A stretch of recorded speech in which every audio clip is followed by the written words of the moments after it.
Antimicrobial resistance, or AMR, is an urgent and growing threat where basically bacteria are learning to outsmart the antibiotic drugs that we use and we rely on in order to kill them and treat infections.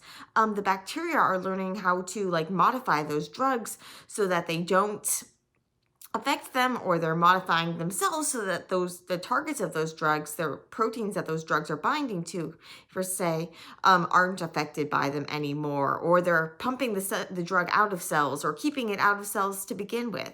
So there's a lot of different resistance mechanisms that can develop in a couple different ways, and they can just develop spontaneously, or they can be basically inherited from other cells, like taken in from the outside.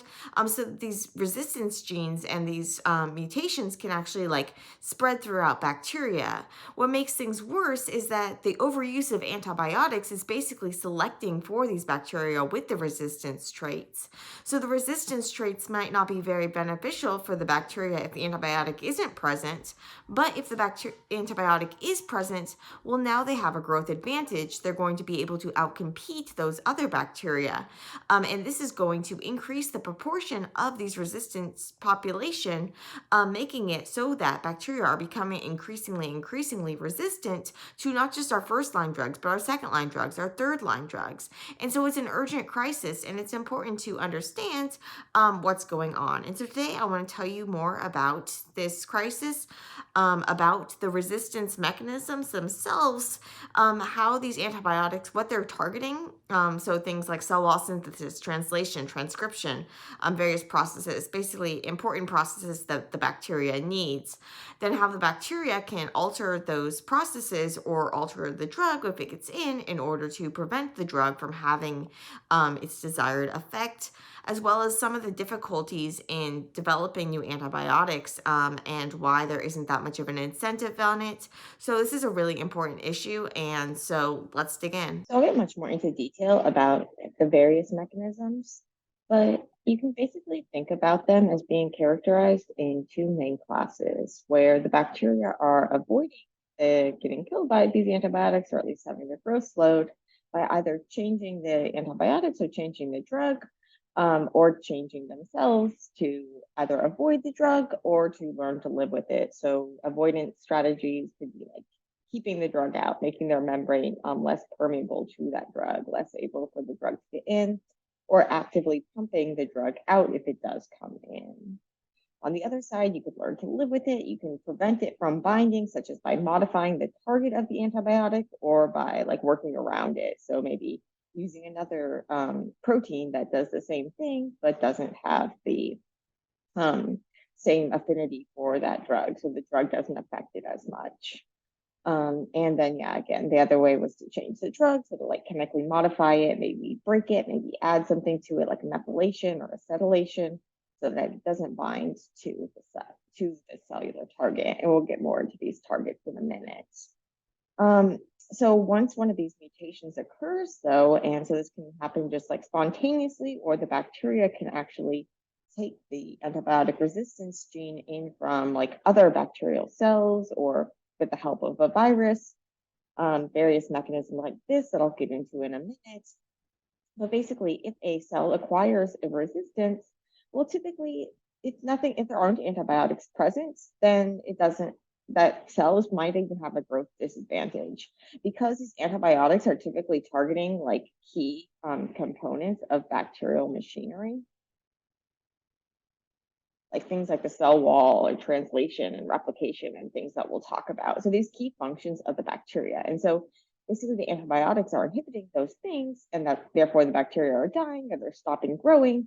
And so the bacteria can change those processes to prevent the antibiotic from acting on it, but those then it's changing those processes, which might make those processes less efficient and things like this. You can remember these things have evolved over years and years and years to be finely tuned systems. And so if you have to change that in order to prevent the antibiotic from having its action, you might be inhibiting your own growth. This is in the absence of an antibiotic, though. So in the absence of an antibiotic, those cells that have the resistance might even die off, or at least they're not going to have an advantage, and so they'll stay at a low frequency in the population. But if there are antibiotics around that the cell is now resistant to, what's going to happen is these antibiotics are going to kill off those other cells. This cell is going to survive. It has this fitness advantage. It has this competitive advantage. So it's going to start multiplying, and then voila, you have your whole population of cells is now resistant to the antibiotic. Whereas before there was like one cell out of a bunch of cells, and it might have even died off if you hadn't had antibiotics around. And so this brings up the idea of like antibiotic stewardship, where we have to really be good about not overusing antibiotics. So we don't want this to happen. We don't want this resistance to be selected for. And the more the antibiotics are being like overused, the more opportunities there are for this resistance to be selected for. And so overuse involves things like doctors prescribing antibiotics for viral infections. So your cold cannot be cured by antibiotics. Things like preventative use in agriculture, or even use in agriculture for growth promotion. So these like subtherapeutic doses and stuff, which increase the growth by like 1% or 2% of these animals sometimes, um, but have way longer reaching consequences if they're actually promoting the spread of antibiotic resistance. Also, things like use of toothpaste and soaps and things that they don't really need to be in there. So this is like overuse of antibiotics, more opportunities for those resistance genes to be selected for those resistant cells to outcompete the other cells, and increase the population of these cells, of these bacteria that are resistant. So everybody can do a role personally, practice good hygiene to avoid those infections so you don't need the antibiotics, get vaccinations so you don't need the antibiotics, and support these efforts, global efforts to reduce the prevalence of bacterial diseases in ways that don't necessitate using these antibiotics, so that we have these antibiotics when we need them. So now let's get into a little more detail about antibiotic resistance mechanisms. And so basically, what's supposed to happen with an antibiotic is that it's going to bind to some target in the bacterial cell, something that that bacteria needs. So this is going to prevent the bacteria from using it, or it's going to somehow inhibit the bacteria from growing or surviving. And so the drug is going to have that effect, and then the bacteria are going to come up with various mechanisms in order to resist that effect. And sometimes they have to like come up with these mechanisms from scratch. Basically, you get like de novo or new mutations. And these mutations can then be passed on to daughter cells. And this is something we call vertical gene transfer. When something like a parent cell is passing this gene on to their offspring. So this is one way that you can get resistance to occur, is if you just have like a random mutation, and it maybe changes the binding site where an antibiotic normally binds. Now the antibiotic can't bind, and so the cells survive and they pass on that gene to their daughter cells. This, though, is like they have to coming up with these things from scratch, and these random mutations are often more likely to be neutral or even detrimental to the bacteria and not confer resistance. So although this is a route that can happen, it's not the only route. And sometimes it's easier to get a resistance mechanism like pre-made. Like, so we talked before about how there's some ways that the cells are actually going to acquire resistance by modifying the target. And so actually having some way to modify the drug. And so if you have to think about like having a whole new enzyme made, a whole new like protein modifying modifier or drug modifier, this is going to not be as simple as just, oh, you get one mutation and voila, you have resistance.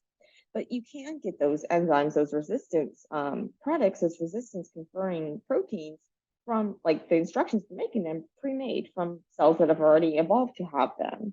And so we think about antibiotics. If you think about like, some of the antibiotics have really weird names, things like mycin, and these are actually things that are like coming from bacteria. And so a lot of the antibiotics we use are natural products. You might have heard of like plumbing in as mold and stuff. And so basically, because organisms have co-evolved with each other, so you have bacteria and molds growing alongside other bacteria and molds, and they're competing for resources, the bacteria can actually, and these molds and stuff can actually produce antibiotics, and then secrete these antibiotics into their environment. And so then the other things around them are going to have to learn to live with those antibiotics. And so then they can evolve this resistance. And what comes as a problem is that resistance is then transferred into pathogenic bacteria. So there's a ton of bacteria that are just like hanging out in the soil. And there's all these like good bacteria just doing helpful things.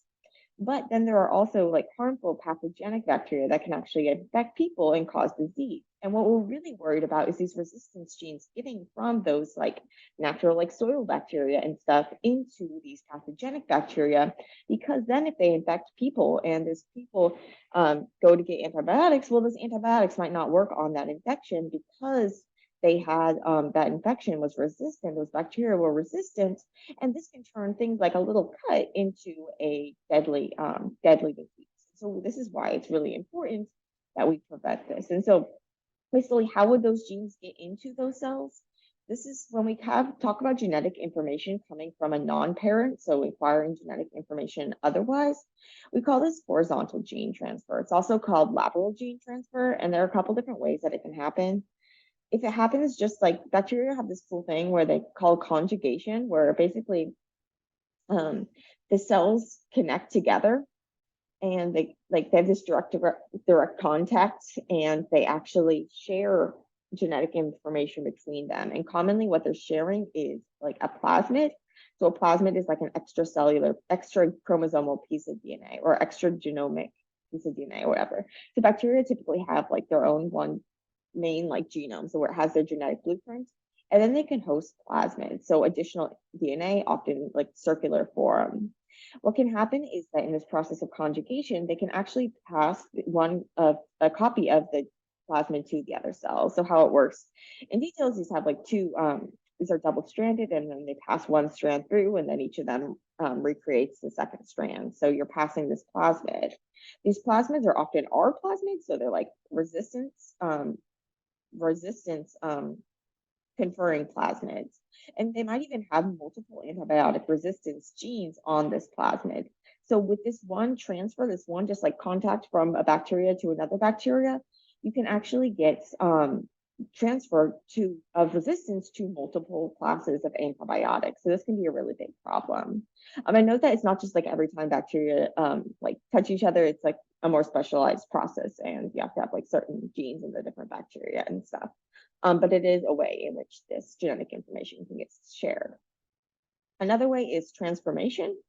Transformation, you might think of it as being used in the lab. We use it a lot in the lab to get like plasmids into cells. So we take advantage of bacteria's ability to undergo transformation, to take genetic information from outside, and we can give them genetic information we want when we want them to like make a protein for us. But they can also some bacteria are naturally transformation competent, so they can just like take in DNA from outside, so such as from dead bacteria. And so remember that we have bacteria, they're not like isolated. We don't just have like a single type of bacteria hanging out normally. You have multiple, like you have this whole like microbiome stuff, like you've got bacteria all around, different kinds of bacteria. And so some of those bacteria have a resistance gene and they die, and the cells burst open and you have all this DNA floating around.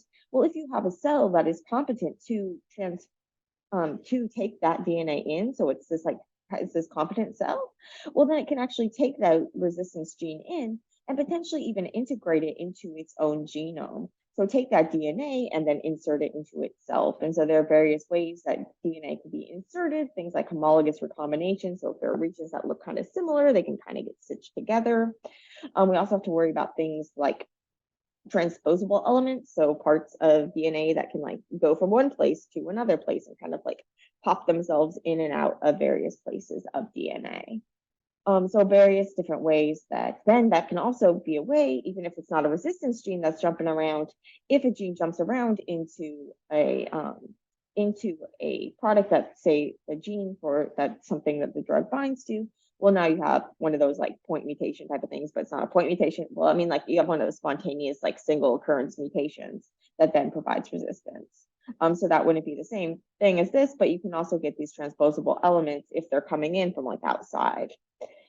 That would be horizontal gene transfer. Another way to get, so not all bacteria are competent for just like taking in DNA from the outside, but there's a method called transduction. So transduction, here you actually have a phage, bacteriophage, so a virus that infects bacteria, it can actually help transfer this DNA from one bacteria to another bacterium. If it basically accidentally packages up a little of that bacterial DNA with it as it's going. So basically with phages, you have it where the phage is going to like dock on the bacteria and then insert its own nucleic acid, so like DNA or RNA, its genome, its genetic instructions, and then it gets the bacteria to make lots of copies of it, and then it bursts open the bacterium, and then all those new copies of the phage infect new cells. Now, what can happen is you can get this basically two kinds of transduction. So in general transduction, what's going to happen is that the bacteria accidentally packages a little of that bacterial DNA the phage accidentally packages a piece of that bacterial DNA into itself. Now what's going to happen is that when that phage is then released from the cells, it's going to have that little bit of the bacterial DNA. Now, if that bacterial DNA contained a resistance gene, now when that phage goes and infects another bacterium, it's going to transfer that resistance gene. This gene, because it's just kind of like free floating around, it might not get incorporated, and then there's no problem. The gene doesn't get passed down. But if it gets integrated into the bacterial genome, well, now you have that situation where through vertical transfer, where you have the cell to the daughter cells, you have this gene passed down, and so now you have the cells acquire resistance. And another way is specialized transduction. So basically, there's sometimes when the phage is, instead of just going straight and saying, okay, bacteria, make a bunch of copies of me, it actually sneaks into the bacterial DNA and kind of hides out for a while in this prophage state. So in this prophage state, the phage DNA is actually integrated into the bacterial genome. Then if the cells is basically then when the cells are replicating, they're replicating the instructions for making the phage, but they're not actually making more phage. They're waiting until the phage thinks like, oh, the conditions are getting bad or something, like we better break out and find a new host. And so this prophage, we call when it's in this like integrated in here and not doing anything, this is going to get passed down through that vertical gene transfer again. And then at the point when the phage decides to make more copies of it, well, now it's going to, if it cuts itself out badly, it could incorporate some of the bacterial DNA that was next to it. And so now if that bacterial DNA next to it was a resistance gene, you get this resistance gene taken out, and now it can go and infect other bacteria, transferring that resistance. So multiple ways that you can get this genetic information transferred. And so this can occur via vertical gene transfer, where you have it from like parent to offspring, or from like parent cell to daughter cells, or horizontal gene transfer. It's also called lateral gene transfer, where you have things like conjugation, so getting it from another cell, transduction, getting it from the virus, or transformation, getting it from the environment. So those are the basic ways that you could acquire resistance. And so now let's talk a little bit more about these various mechanisms of actually how this resistance is happening. What are they acquiring the ability to do? And so in order to really understand this, we need to kind of think a minute about how these antibiotics are actually affecting the bacteria and how the antibiotics are targeting the bacteria. So then we can think about, okay, well, how can you get around that? Because there are different antibiotic resistance mechanisms. And so as I mentioned, we can kind of classify them into like changing yourself or changing the drug. But to get into some examples, we need to understand, well, what are those drugs actually targeting? And so there are some main targets that are like the cell wall or membrane, translation, so protein making, replication, so making copies of DNA from DNA, so before the cells divide, say, transcription, where you're going from DNA to RNA, and metabolism, so the making and breaking of various molecules. So just to put a few examples of it, if we go to the cell wall or membrane, so bacteria there are two main types of bacteria. There's like gram-negative and gram-positive, and they have different mechanisms, or they have different barriers around the cytoplasm, so around the like general interior of the bacterium. With gram-negative bacteria, they have more barriers. So they have two membranes. They have an inner membrane and an outer membrane, and then they have this peptidoglycan wall. So peptidoglycan, basically you have these these little peptides, so these short amino acid chains linking together all these sugars, these glycans, and this provides the cell wall. And this is in this periplasm space between the inner and the outer membrane. Then on that outer membrane, there's a bunch of stuff sticking out that makes it really unattractive for things like antibiotics. So the bacteria have a hard time. These bacteria are, as we'll see, they're often very hard to get antibiotics into. Gram-positive bacteria lack that outer membrane, but they have a thicker peptidoglycan wall. Some of the antibiotics target the peptidoglycan wall making. An example of this are the penicillin class antibiotics. So these are like the betalactams. So like penicillin, ampicillin, these things. And what happens is basically to make those cell walls, there's this enzyme called transpeptidase. Sometimes this is called penicillin binding protein, so a PCB. PBP. Yeah, PBP. And basically what happens is that it is adding these little peptide, these peptides together to link those sugars together. And what happens is that you have these drugs are going to mimic the part of the peptide chain that's going to get added, that's linking up. And so the transpeptidase is accidentally going to attack and try to use the ampicillin or use of whatever beta-lactam it is, and then it's going to get stuck. And so the cells can't make their strong walls and they die or stop growing. There are also other cell wall targeters like glycopeptides, like vancomycin. These basically bind to those peptidoglycan units and prevent them from being used. So these are targeting that cell wall. You also have a lot of antibiotics that target translation, so they target protein making. So there are a lot of antibiotics that bind to ribosomes and mess with the protein synthesis. So ribosomes are these complexes of RNA and protein that make proteins based on messenger RNA instructions. Much more on translation in another post. But the key thing here is that there's a lot of antibiotics that target those ribosomes. So we're talking aminoglycosides, things like streptomycin, macrolides, things like azithromycin, lincosamides, things like clindamycin, ketolides, streptogramins, tetracyclines, so things like doxycycline, chloramphenicol, and oxazolidinones like linezolid. So lots of different antibiotic classes that are targeting this protein making. And we'll get into some of the examples later. We also have things that are affecting replications of DNA to DNA copying. Things like quinolone drugs do this. So ciprofloxacin.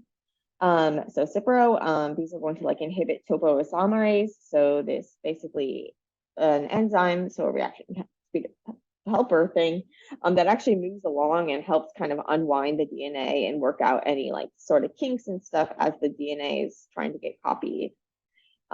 Transcription, so this is making RNA copies from DNA with an RNA polymerase, and so some antibiotics such as rifampicin actually inhibit that RNA polymerase. And then you have antibiotics that target metabolism. So metabolism is the making and breaking of molecules. And so if you prevent bacteria from making the molecules that they need or breaking down molecules that they don't need, then you could inhibit the bacteria, their growth and their survival. And so there are drugs called sulfonamides. These are called sulfa drugs. These are actually the first antibiotics discovered. So these and trimethoprim, they inhibit dihydroxyapatite synthase to halt folic acid biosynthesis. So folic acid is this molecule that can be used doing a lot of different things, like making DNA, making all sorts of other things. And so these sulfa drugs are going to mimic this central part of that, and then they mess up the bacterial metabolism. So those are some of the main targets. And you can also probably see why, if we have some of these resistance mechanisms that are altering these targets so that they can't get inhibited, well, then you could also be altering the bacteria's ability to survive, and why sometimes these resistance genes in the absence of an antibiotic are actually detrimental to the cells, and they provide a growth disadvantage. So sometimes you actually have it where the bacteria have mechanisms where they're only going to make various resistance providing products when that drug is present. So they have ways to like induce the making of these products if the drug is around, but I'll then like not make them if the drug isn't around. So see, they're really, really smart. But so how are they outsmarting those drugs? So as I mentioned before, they're basically you can change the drug or you can change themselves. And so when we talk about things that are changing the drug, this would be like chemically modifying that drug so that it can't do what it was trying to do. It can't inhibit the bacteria. So there are various ways that you can modify a drug. So basically, you can hydrolyze them, so break them, things like break them down or add things to them. So add things like acetylation or methylation, basically add groups onto those chemicals, that onto those drugs that then make it so that they don't fit into the binding pockets, their binding sites on the target molecules. So a couple of key examples. So we talked before about how the ampicillin and the penicillin and all of these other beta-lactams actually bind to and inhibit this transpeptidase. What happens is that these cells can acquire resistance, but through this beta-lactamase gene. So they can actually acquire this gene for making this product, this enzyme called beta-lactamase. Now, beta-lactamase, what it does is it inactivates those antibiotics. So instead of the antibiotic getting stuck on the transpeptidase and preventing the transpeptidase from doing its transpeptidating or whatever, making those cell walls, well, now what's going to happen is the beta-lactamase is going to attack the antibiotic instead of the transpeptidase. And so now the beta-lactamase, what it's going to do is it's actually going to inactivate that antibiotic. It's going to like hydrolyze it, kind of like break it open. And this is going to provide resistance. So beta-lactam antibiotics are actually resistance can be conferred by beta-lactamase. When you think A's, you think of like an enzyme, think of something that's actually like breaking that down. So these are breaking down beta-lactams. So it turns out too, though, that sometimes it's not just enough to have one of these, to have a beta-lactam antibiotic. So if a cell acquires resistance, what you can actually do is you can actually treat with a combination of the beta-lactam and a beta-lactamase inhibitor. So you're inhibiting the beta-lactamase at the same time as providing the beta-lactam. So you're preventing it from being degraded as you're giving it. And they're also, so you can have like combination therapies as well as like beta-lactam versions that also inhibit the beta-lactamase. So it's like this combination therapy type of thing because you often get resistance with just having the beta-lactam antibiotic. Another common way, so one that we take advantage of in the lab, so we actually use resistance. We take advantage of resistance in the lab a lot when we're trying to do like antibiotic selection. So basically where we're trying to put that genetic information into cells, and then we want to select for the cells that actually took in that genetic information, such as putting in a plasma with the instructions for making a protein. We want to make sure we're only going to be feeding and growing the bacteria that actually have that plasmid for making that protein. And so what we can do is we can actually use selection so that only the cells that have that plasmid can survive. And common ones that we use for selection are ampicillin, tetracycline, and canomycin. And so these are kind of mechanisms. The next couple I'll talk about are ones that we actually use in the lab. So they're helpful in the lab, but we need to remember that they're not helpful in the actual environment. But you see that like canomycin. So canomycin is one of those antibiotics that actually inhibits the ribosome. So it binds to the ribosome and inhibits translation. So basically it doesn't just, actually what it does is it binds to the ribosome, and instead of just like straight out blocking the ribosome from putting amino acids together, that is from making a protein, what it does is it interferes with the quality control. So the ribosome, basically, when this is bound, the ribosome kind of like shape changes a little, and it's not as good at being able to proofread and being able to tell whether it's added the right amino acids together. And so it makes these dysfunctional proteins that end up like killing the bacteria because the bacteria are making these funky proteins that aren't doing what they're supposed to do.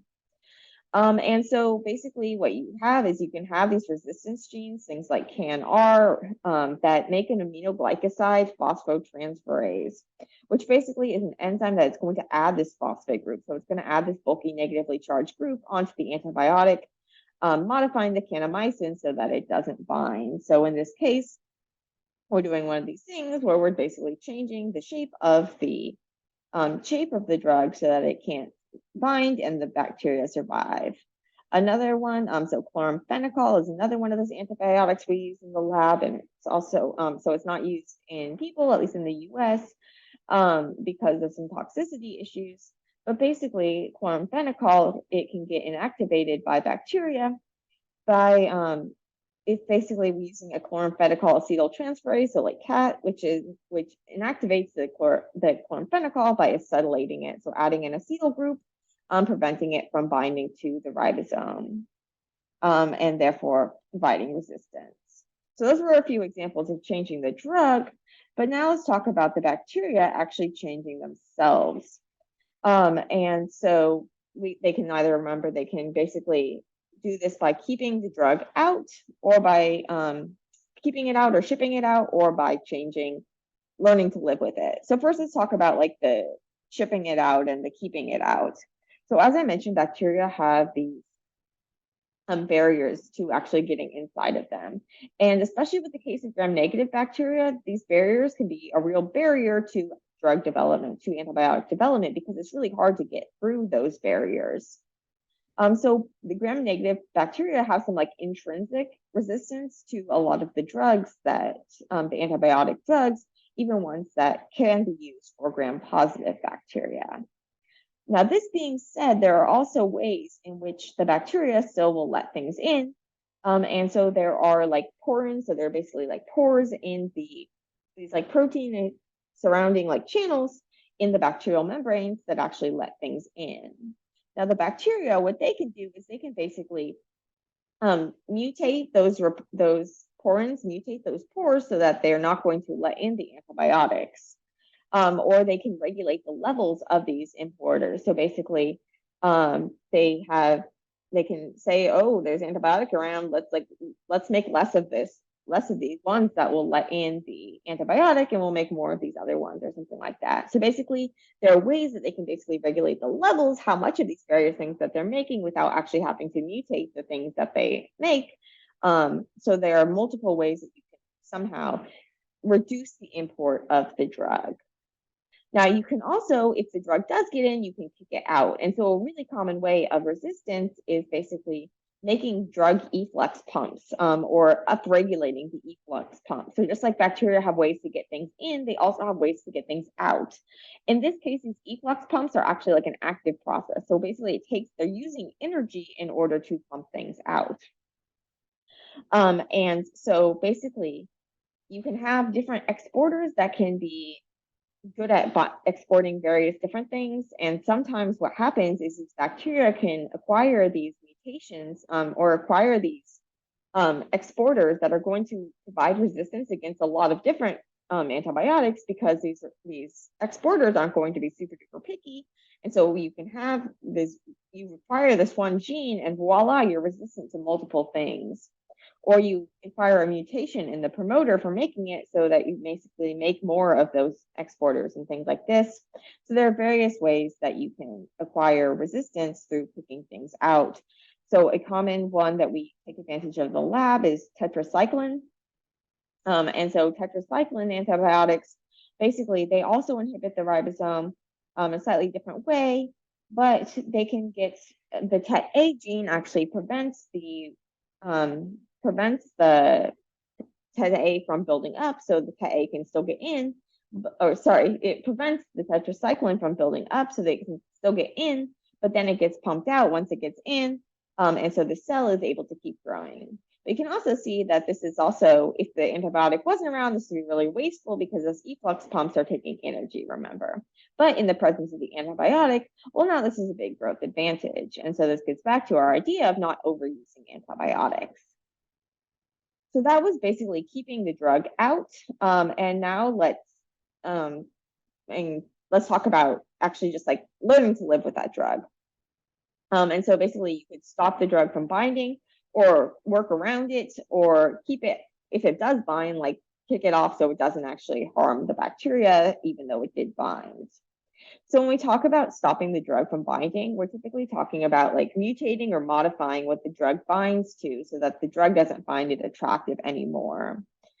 And so these modifications can come from like genetic mutations, so actually changing the sequence of the protein or of the RNA, or some sort of post-transcriptional or post-translational modification. So when we're talking about post-transcriptional modification, that's something that's happening to like the RNA, and the post-translational modification is something that's happening to a protein. So what happens is, because like you have, so ribosomes, say, they're an RNA protein complex, and so you could have modifications to that RNA. Those would be post-transcriptional modifications, and that could prevent the antibiotic from binding. And this is actually a common resistance mechanism for various of those antibiotics. Remember, we had all those antibiotic classes that were targeting the ribosome. Well, if you modify the ribosome, then you could prevent the binding. And so, for example, it methylates the ribosome so that macrolides and some others can't bind. So things like erythromycin aren't able to bind. This also provides like cross resistance to other antibiotics, because remember, all those different classes of antibiotics, they might have different structures, but a lot of times they're binding in similar locations. And so make a change to that location, and now you can prevent binding of multiple different classes of antibiotics. And so these also provide resistance to like lincosamides, and so these also provide resistance to like lincosamides and streptogrammin and stuff, all from that one mutation. There's also like CFR, which provides another way of providing resistance to chloramphenicol by methylating the ribosome to prevent the drug from binding. And so in these cases, you're modifying the target, whereas before we talked about modifying the drug. And so both of these ways, you have multiple ways to provide resistance to the same antibiotic, and different bacteria have like evolved different strategies, and then those bacterial genes, remember, can get transferred from one bacteria to another through all these different ways, and voila, you can end up with resistance. So there are multiple ways that these bacteria can outsmart us. Another way is to actually just like work around the drug. So you can also stop the drug binding by using like another like protective protein. And so these proteins, say, if they bind and kind of like shield the area where the drug would bind, well, now that drug can't bind. And so you have this this protection from the drug. You also have things that if the drug does bind, these proteins will help get the drug out, or somehow rescue the stalled complex, or rescue the inhibited ribosome and things like that. Now, for your like ABCF proteins, which can kind of rescue stalled ribosomes in the case of some of these antibiotics. So various ways that these bacteria can prevent the drug from binding, or like prevent it from doing harm if it does bind. Other times, these other proteins can kind of like work as decoys to kind of like, if they also bind, but they don't, like, you can kind of like sop up some of the drug. It's another way you can have protection from other proteins. You can also use those other proteins to work around the drug. So maybe you have two versions of an enzyme that the bacteria that the antibiotic targets that do the thing that the antibiotic targets. So you have two versions of these enzymes that both do a similar thing. One of them gets inactivated by the drug. If the other one, the drug doesn't bind to the other one, then you can still have that other kind of like backup copy, picking up the slack and compensating, allowing the bacteria to survive. So things like this could happen if, say, you had a duplication event. So where that gene got duplicated, so now you have two copies of it. One of the copies gets a mutation in the part that makes the drug bind, and now you're able to avoid the drug binding, but still have the function, and also maybe evolve it to do some sort of other things as well. So these aren't always like just like exact copies, but they could be something similar, somehow able to compensate. And so, yeah, so all these different ways that bacteria can avoid the effects of the antibiotics. And so this is really bad if it happens in nature, but it's really helpful for us in the lab when we're using antibiotics as selectable markers, like I talked about. But it's important both to know how these selectable markers are working. So we talked about how the ampicillin is a beta-lactam. It's working on inhibiting cell wall synthesis. Tetracyclines, these are working on, and canomycin, these are affecting the ribosome, so affecting translation, various things like this. So now you know how those work if you didn't know before, but now hopefully you also have a bigger appreciation that although they're helpful in the lab, in the environment, they're not so helpful. And so these are natural things that occur, and that bacteria have evolved and that we're taking advantage of, but we shouldn't be like over taking advantage of them, I guess would say. So we shouldn't be overusing the antibiotics because, as we saw, when you overusing the antibiotics, well, now you're adding a selective pressure that is going to promote the growth of those cells that have the resistance to the antibiotic. And then those cells will increase in number. You have more, bigger populations of cells that have resistance. And no matter where in the globe that is, it's only like one plane away from being in your backyard, where these genes can then enter other cells. And so it's really, really important that we don't overuse antibiotics and that doctors keep a watch out, and doctors and scientists are keeping a watch out to look and see what type of resistance is out there, and how this resistance is spreading, whether infections would respond to a different, to an antibiotic. And so some of the biggest problems are coming when you have things like drugs that are acquiring multiple resistance. So maybe they acquired resistance to one thing, and oh well, we can use this backup drug. But what if that backup drug doesn't work? Well, what if that backup drug doesn't work? And one of the biggest problems is that we don't have that many like new things coming up the pipeline. So antibiotic, research on antibiotics, and development of antibiotics is way undervalued and underfunded and things like this. There's not a big, um, financial incentive for drug companies to go after making these antibiotics, because if you think about it, well, the antibiotics, your goal is to have something where you don't need people taking it very much and then voila, they're cured forever. Whereas a pharmaceutical company, well, maybe they're wanting to make something that people are going to be taking for really, really long periods of time, where we're trying to keep this time that people need to be treated as short as possible. And also these, if you're doing your job and if we're reducing the spread of the resistance, well, then we're not going to need that much of the drug. And so you have multiple things working against there being a financial incentive to make these drugs. Also, because a lot of these times what we need drugs that we can use like everywhere in the world, even if in low income countries. So a lot of people, a lot of deaths can be prevented even by infections that aren't currently resistant.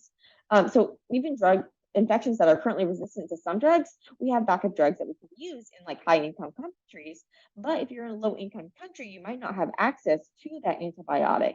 And so we need cheaper antibiotics as well. So it's not just having new antibiotics, it's having cheaper antibiotics and antibiotics that are going to be like global resources, not things that are going to be, um, like the goal is big money making. Our goal should be trying to like save as many people as possible, prevent the further spread of these resistant, infections. So remember, if you like kill the infection, well, now you don't have to worry about that resistance spreading. So it's really these like sublethal doses that are promoting the spread of the resistance. So when you talk about resistance, it might be like some degree of resistance. So maybe you're more resistant, so it takes more of the antibiotic to kill the cell.